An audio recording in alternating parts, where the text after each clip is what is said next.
E aí galera, beleza? Aqui é o nosso canal Piba Ajude-me. Nessa aula a gente vai falar sobre dunder, ou método mágico, ou magic method len.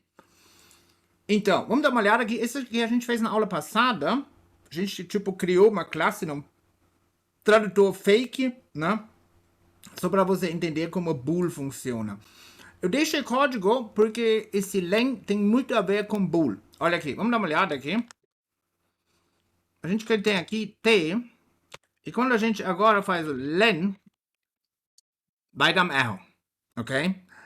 Então agora a gente pode implementar isso, bem simples, def len,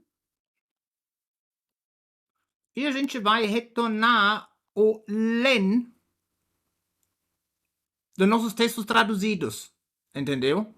Bom, e agora se a gente fizer, agora chamar o len de t, agora tem len, né? Esse também é extremamente legal.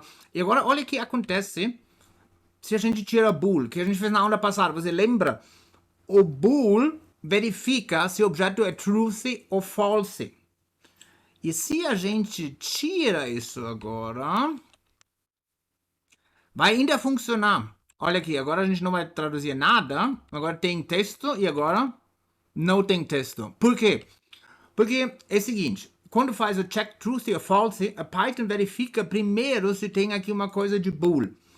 Quando ele não encontra nenhum método dunder de bool, ele vai para método len. E se o len retorna uma coisa que não seja zero, nesse true e false check, tem que assistir essa aula se você não entender isso. Tem uma aula sobre isso, vou colocar lá em cima.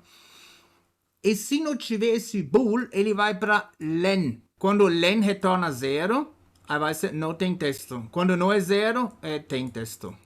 Mais uma vez, não tem texto. Agora a gente vai traduzir alguma coisa, um fake tradutor, tem texto, ok? Bom, muito obrigado por ter assistido essa aula. Espero que vocês tenham gostado e a gente vai se ver na próxima, né? Tchau, tchau.